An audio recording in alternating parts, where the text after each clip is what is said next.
The wind howled across the barren landscape, carrying with it the scent of sulfur and alien vegetation. Emmett EMTT Reeves pressed a hand against his side, grimacing as his fingers came away slick with blood. The crash had left him in worse shape than he'd initially thought. His transport vessel, a humanitarian aid ship meant to deliver supplies to the outer colonies, lay in smoking ruins behind him, torn apart by some kind of energy weapon he'd never encountered before. Mayday, mayday. This is EMTT 3429 downed on. He paused, realizing he didn't even know the name of this godforsaken rock. Coordinates unknown. If anyone can hear this, I need immediate extraction. Static was his only reply. Emmett surveyed the harsh terrain stretching out before him.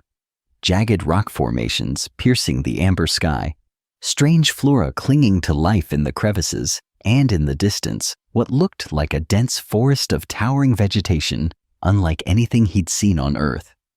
The atmosphere was breathable, barely, but something in it carried a metallic taste that coated his tongue. He'd managed to salvage some emergency supplies from the wreckage, a medkit which he'd already rated for basic wound closure, a portable shelter generator that was functioning at half capacity, his sidearm with limited charge, and enough rations to last perhaps a week if he was careful. After that, a distant howl echoed across the canyon, followed by another closer response. Predators. Perfect, Emmett muttered, activating the shelter generator. A shimmering half-dome materialized, providing minimal protection from the elements, if not from the wildlife. He'd need to find a more defensible position soon. As night fell, the planet revealed a new face. Bioluminescent lifeforms emerged, casting an eerie blue glow over the landscape. The temperature dropped rapidly, and the stars revealed themselves unfamiliar constellations in an alien sky, reminding Emmett just how far from home he truly was. According to his last navigation readings before the crash, the nearest human outpost was at least 3 systems away. No one would come looking for him anytime soon. Sleep came in fitful bursts, interrupted by the sounds of creatures moving outside his shelter. By dawn, if the dim orange glow on the horizon could be called that, Emmett had formed a rudimentary plan. Find higher ground, establish a signal beacon, secure food and water, and wait for rescue. Simple in theory, but on a planet where everything seemed designed to kill him, each step would be a battle. He fashioned a crude walking stick from debris, packed his meager supplies, and began hiking toward a nearby ridge. His survival training had been extensive, mandatory for all humanitarian pilots venturing into uncharted territories, but nothing had prepared him for this particular hell. By midday, Emmett had managed to locate a water source, a small stream flowing from higher elevation. His analyzer showed it was potable after filtration, which was one small mercy. As he knelt to fill his canteen, a rustle in the nearby underbrush froze him in place. Something was watching him. He reached slowly for his sidearm eyes, scanning the perimeter. The movement came again, more deliberate this time. Then he saw them 3 sets of glowing eyes, peering from the dense foliage. Predators quadrupedal and lean, with ridged spines and elongated snouts filled with needle-like teeth. They emerged cautiously, their sailed hides shifting colors to match the surrounding terrain. Emmett raised his weapon, knowing it wouldn't be enough. The creatures moved with coordinated precision, spreading out to flank him. One lunged, and he fired the energy bolt, catching it in the shoulder. It fell back with a shriek, but the others pressed forward undeterred. He backed toward a rock face, hoping to protect his rear, but realized too late he'd been herded into a corner. As the larger of the 2 remaining predators tensed to spring, Emmett prepared himself for what would likely be his final stand. The attack never came. A blur of motion from above, a figure dropping from the cliff edge with impossible grace. It landed between Emmett and the predators, rising to a height that dwarfed him by at least a foot. In the split second before chaos erupted, Emmett registered several details: bipedal, powerfully built, covered in short fur, with striped patterns, with a distinctly female form despite its alien nature. Most striking were the massive claws extending from her hands and the gleaming fangs visible in her partially open mouth. The alien Beastwoman let out a roar that shook Emmett to his core, a sound no human throat could produce. The predators hesitated. Then the leader charged. What followed was a display of raw savage power that left Emmett stunned. The Beastwoman moved with lethal precision, her claws rending flesh and breaking bone. In mere moments, 2 predators lay dead, and the third fled, leaving a trail of black ichor. Then she turned to face him. Emmett raised his weapon, instinctively, hands shaking. The Beastwoman tilted her head, regarding him with golden eyes that held unmistakable intelligence. Blood, not hers, dripped from her claws as she took a step toward him. He fired a warning shot, the energy bolt striking the ground near her feet. She didn't flinch, didn't even blink. Instead, she closed the distance between them with frightening speed, knocking the weapon from his hand before he could react. Her clawed hand closed around his throat, not squeezing, just holding him in place as she leaned close, inhaling his scent. Emmett remained perfectly still, certain any sudden movement would mean death. The Beastwoman's eyes roamed over him, lingering on his wounded side. Then, to his shock, she released him, stooped to pick up one of the dead predators, and gestured with her head for him to follow. When he hesitated, she returned, seized his arm in a grip that brooked no argument, and began half-dragging him along. Resistance seemed both futile and unwise. They traveled for what felt like hours, scaling terrain that would have been challenging, even if Emmett hadn't been injured. The Beastwoman moved with the confidence of one who knew this territory intimately, occasionally pausing to scent the air or listen for threats. Eventually, they reached a narrow crevice in a cliff face barely visible unless one knew exactly where to look. Inside, the crevice opened into a spacious cave. The remnants of a fire pit occupied the center, surrounded by furs and what appeared to be trophies, bones, and skulls from various creatures. It was primitive but undeniably a home. The Beastwoman deposited Emmett unceremoniously on a pile of furs, then turned her attention to the predator carcass she'd carried. With precise movements, she skinned and butchered it, separating meat from bone with practiced efficiency. Emmett watched, fascinated, despite his fear, as she then built a small fire and placed some of the meat directly on the coals. The rest, the raw bloody portions, she brought to him. Emmett recoiled as she thrust the dripping meat toward him.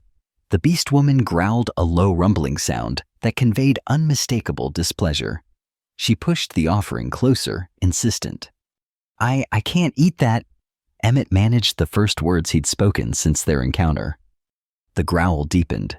She nudged the raw meat against his chest, leaving a bloody smear on his flight suit.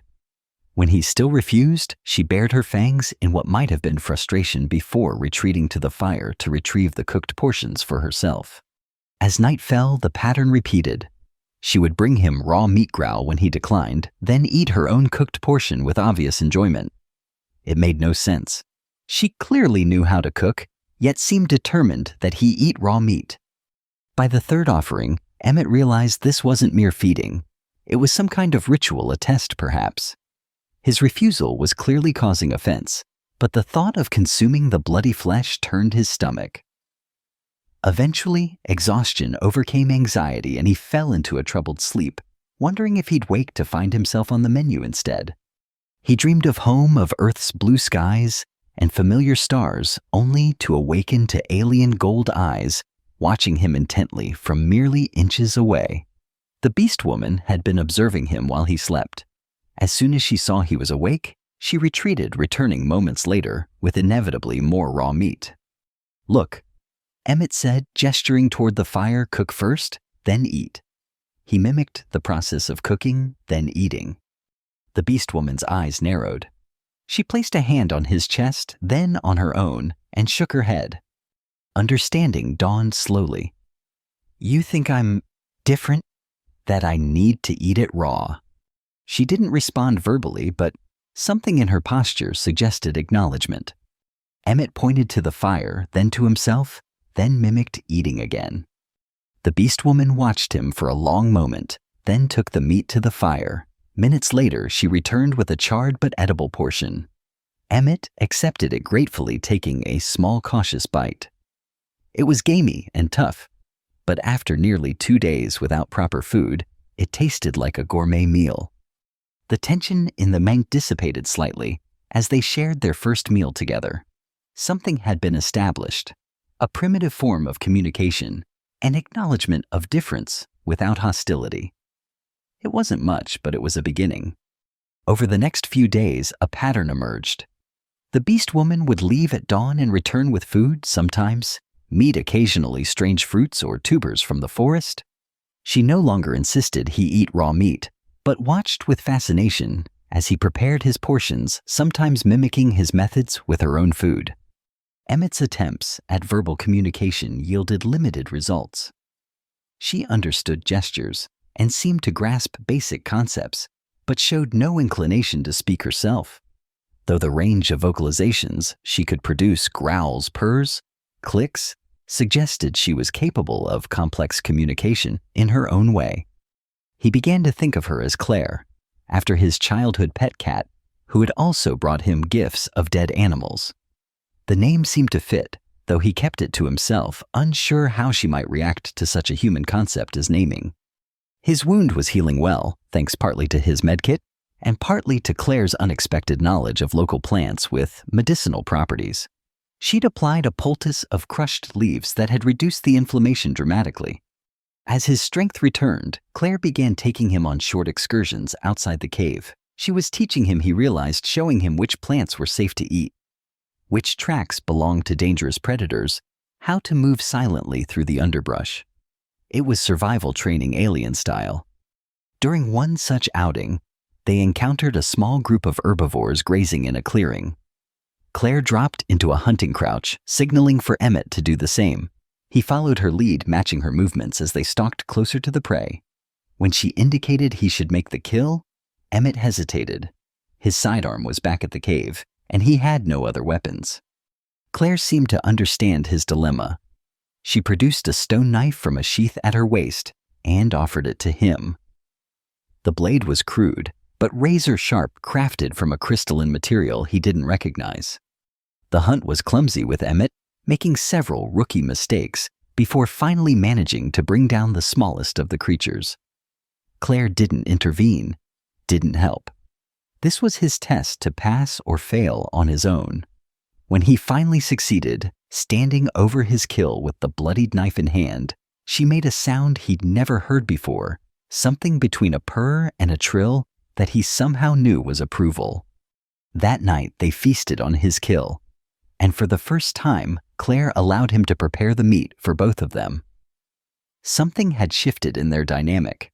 He was no longer just a strange creature she'd rescued. He was a provider, a hunter, someone worthy of respect. As weeks passed, their communication evolved. Emmett learned to interpret Claire's various sounds and gestures, while she began to understand more of his spoken words. They developed a kind of pidgin language combining human speech with alien vocalizations and shared gestures. It was during this period that Emmett began to realize Claire was no mere animal.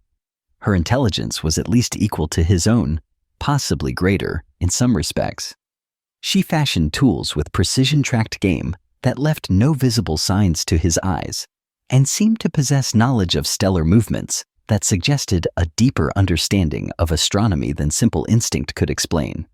One evening, as they sat by the fire, Claire retrieved something from a hidden recess in the cave wall.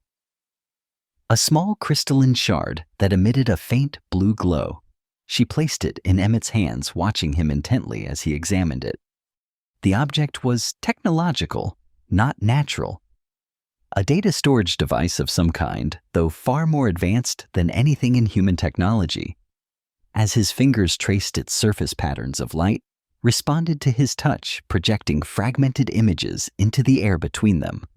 Alien script star maps. Faces similar to Claire's, but with subtle variations in markings and features. He saw cities built into massive trees, spacecraft with organic-looking designs, and glimpses of battles, terrible destructive conflicts that ended with the cities in flames. What is this? he asked, though he knew she couldn't fully answer. Claire placed a hand over the shard, then over her heart. Shackle. She said the word clumsy on her tongue, but unmistakable, the first human word she'd attempted to speak. Shackle. Emmett repeated, confused by her choice. No, not a shackle. This is memory history. She shook her head, frustrated by the limitation of words. Instead, she took his hand and placed it against her chest, over her heart, then placed her hand over his heart. Shackle, she repeated with emphasis that suggested it meant something profound in her language. Not a restraint, but a connection, a bond. Before Emmett could process this revelation, a distant sound caught Claire's attention. Her ears, more sensitive than his, picked up something that caused her entire demeanor to change. She quickly returned the data shard to its hiding place, extinguished the fire, and gestured for Emmett to remain silent. Minutes later, he heard it too, the unmistakable hum of engines. Someone had come to the planet, and somehow Emmett knew they weren't rescuers. Dawn revealed the truth. From their hidden vantage point on a ridge, Emmett and Claire observed a small fleet of ships in the valley below, sleek predatory vessels, bearing no insignia of any humanitarian or official government organization. Mercenaries then, or perhaps pirates. But what would bring such forces to this remote planet? The answer became clear as he watched their methodical search pattern and the specialized scanning equipment they deployed. They were hunting something or someone. His suspicions were confirmed when he caught a glimpse of an image being projected from one of their scanners, a silhouette unmistakably similar to Claire's. She knew it too. Her body had gone rigid beside him, a low continuous growl emanating from deep in her throat. Her claws extended instinctively, digging furrows into the stone beneath them. They're looking for you, Emmett said softly. Why? What do they want? Claire's response was to retreat from their observation point, pulling him along with urgency he hadn't seen since their first encounter. Back in the cave, she retrieved the data shard along with various weapons she'd kept concealed. Not just primitive blades, but what appeared to be components of advanced technology damaged, but potentially still functional. Using gestures drawings scratched into the dirt and their limited shared vocabulary, Claire conveyed a fragmented story. Her people, once numerous, had been hunted to near extinction by beings from beyond their world. She was the last of her kind, a guardian of the knowledge contained in the data shard, knowledge that the hunters desperately wanted. The leader of these hunters, a man named Voorhees, had personally slaughtered many of Claire's people, including her family group. His obsession with obtaining the data shard had become legendary among his kind, a quest spanning years. But why? What's on it that's worth so much bloodshed? Emmett asked, though he knew she couldn't fully explain. Claire activated the shard, showing him new images. What appeared to be star maps leading to specific locations, schematics for technology beyond human understanding, and sequences that might have been genetic code, or perhaps something even more fundamental to life itself. Secrets of life, of creation, Emmett guessed. Power that dangerous shouldn't belong to someone like Voorhees. Claire nodded solemnly. That night they formulated a plan. Running and hiding had kept Claire alive this long, but with the valley surrounded and the hunters employing advanced tracking technology, escape was unlikely. Instead, they would become the hunters themselves, using Claire's knowledge of the terrain and Emmett's military training to eliminate the threat permanently. The mercenaries had established a base camp near the crash site of Emmett's ship, using it as a central point for their search operations. They sent out patrols in rotating shifts, maintaining communication through encrypted channels that Emmett couldn't access. However, their patrol routes were predictable, a common mistake made by those who underestimated the environment they were operating in. Claire and Emmett spent days setting traps along these routes, observing patrol patterns and identifying weaknesses in the mercenaries' defenses. They targeted communication relays, first isolating groups of hunters before eliminating them silently. Each successful ambush yielded better weapons and equipment, gradually evening the odds. The mercenaries, realizing they were being hunted, grew increasingly erratic and aggressive in their search. They began using incendiary weapons to burn sections of the forest, hoping to flush out their quarry. The destruction pained Claire visibly. This was her home, her world being scorched for one man's obsession. Their final target was Voorhees himself. Unlike his men, he remained primarily at the base camp, protected by the most loyal and skilled of his followers. Direct assault would be suicide. Instead, they devised a diversion, setting fire to the opposite side of the camp while simultaneously triggering several of the mercenaries' own scanning devices to show false positives in that direction. As predicted, most of the remaining forces rushed to investigate, leaving Voorhees with minimal protection. Claire and Emmett infiltrated the camp from the rear, eliminating sentries with quiet efficiency. They were nearly at the command tent when they were discovered. The ensuing firefight was brief but intense. Emmett took a glancing hit to his shoulder, but managed to eliminate 3 mercenaries before his weapon was shot from his hand. Claire moved like living shadow, her natural camouflage abilities making her nearly invisible in the smoke and confusion. She took down 4 more before Voorhees himself emerged from the command tent. He was a massive figure, encased in powered combat armor that enhanced his already substantial frame. In one hand, he held a weapon. Emmett didn't recognize something that pulsed with the same energy signature that had brought down his ship. "So the beast has found herself a pet?" Voorhees called out, his voice distorted through his helmet's speaker. "Step aside, human. This doesn't concern you." Emmett stood his ground. "It concerns me when someone slaughters an entire species for profit." Voorhees laughed, a hollow sound that echoed metallically. "Not for profit, fool. For evolution. For the future of humanity. What that creature guards could transform our species and disease, extend lifespans indefinitely. Her kind were too primitive to use it properly. They worshipped the knowledge instead of applying it. And that justified genocide." Emmett spat. "Necessary sacrifice," Voorhees replied coldly. "Now, one last time, step aside or die with it." Emmett's response was to lunge for the nearest fallen weapon. Voorhees fired the energy beam, missing him by inches and melting the ground where he had stood. Before Voorhees could fire again, Claire attacked from behind, her powerful form slamming into his armored back. The fight between them was brutal and primal. Claire's claws found purchase in the joints of Voorhees' armor, but the powered exoskeleton gave him strength to match hers. He caught her with a backhand swing that sent her crashing into a storage container. Emmett, having retrieved a weapon, fired at Voorhees, but the armor deflected most of the energy bolts. One found a damaged section, though causing the mercenary commander to stagger momentarily, just long enough for Claire to recover and attack again. She went for his helmet this time, her claws seeking the seals where it joined the neck armor. Voorhees grabbed her by the throat, lifting her off the ground as his weapon powered up for a point-blank shot that would end her life. Emmett, seeing Claire's danger, took careful aim and fired his last charge directly at Voorhees' weapon hand. The shot connected, destroying both the weapon and the hand that held it. Voorhees roared in pain and rage, dropping Claire as his armor systems fluctuated from the damage. That moment of vulnerability was all Claire needed. With a savage cry, she drove her claws through the damaged chest plate of Voorhees' armor, penetrating deep into the man himself. Voorhees staggered, then fell to his knees, blood bubbling from his mouth as he tried to speak.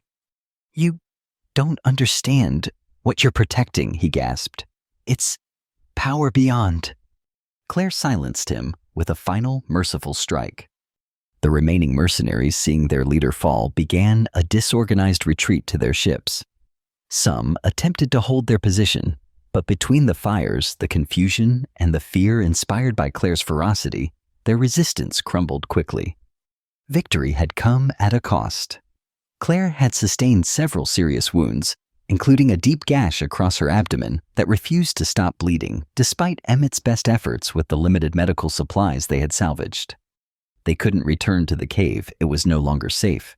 Instead, they made their way deeper into the forest, to regions even Claire had rarely ventured. The journey was slow and painful, with Claire growing weaker despite her remarkable constitution. Eventually, they found sanctuary in a hidden grove where massive trees had formed a natural cathedral, their interlocking branches creating a canopy that would hide them from aerial scans. A small spring provided fresh water, and the density of the vegetation offered protection from the elements. As Emmett treated Claire's wounds as best he could, she took his hand and placed the data shard in it, closing his fingers around the ancient device. "No," Emmett protested. "This is yours, your people's legacy." Claire shook her head weakly. "Yours now," she managed in halting English. "You, next memory keeper." "I don't understand what it contains," he argued. "I can't." She placed a clawed finger gently against his lips. "We'll learn," she insisted. "Shackle." Over the following days, as Claire's strength gradually returned, Emmett spent hours studying the data shard, learning to access more of its contents. The knowledge it contained was indeed revolutionary, not just advanced technology, but a fundamental understanding of life itself, of consciousness, of the connections between all living things across the cosmos. He began to understand why Claire's people had protected it so fiercely, and why Voorhees had coveted it so desperately. In the wrong hands, such knowledge could lead to terrible weapons, to the exploitation of entire worlds. In the right hands, it could heal, connect, elevate. As Claire recovered, they began building a more permanent shelter within the grove. It wasn't a cave this time, but a home constructed with both her knowledge of natural materials and his understanding of structural engineering. They integrated salvaged technology from the mercenary camp with the native environment, creating something that was neither purely alien nor human, but a blend of both. One morning, as they were gathering materials, Emmett's comm unit, long silent, picked up a faint signal. A scan in progress, similar to standard search and rescue procedures. Someone else had come to the planet. Claire tensed, ready to begin the cycle of hiding and fighting once more, but Emmett placed a calming hand on her arm. "It might not be enemies this time," he said. "It could be my people looking for me." She remained skeptical, but didn't prevent him from monitoring the signal. As days passed, the pattern of the scan suggested standard humanitarian protocols rather than a mercenary hunt. Eventually, Emmett made a decision. "I could signal them," he told Claire. "Ask for help for extraction. You could come with me." She looked at him, golden eyes unreadable. "Your world. Safe for me." It was a complex question, without an easy answer. Humanity's track record with the different, the alien, was far from perfect.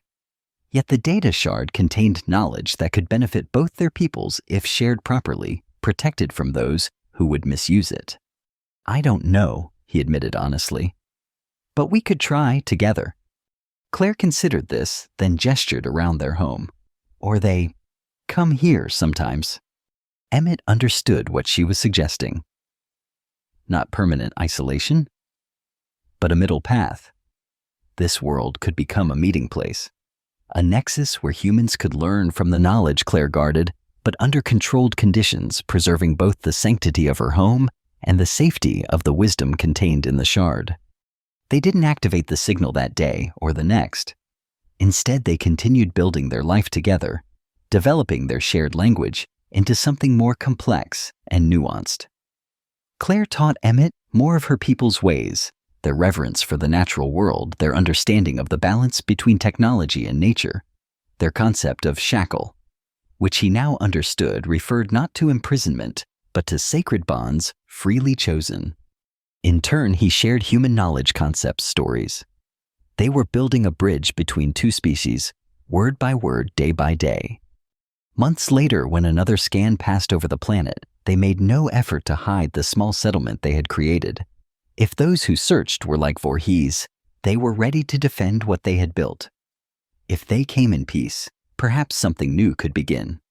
One evening, as they sat watching twin moons rise above the forest canopy, Claire turned to Emmett with unexpected solemnity. "You are shacklemate," she said, using their mixed language, not by blood but by choice. Emmett understood the significance of the declaration. In her culture, it was more than friendship, more than alliance. It was a recognition that their entities were now intertwined, their futures inseparable.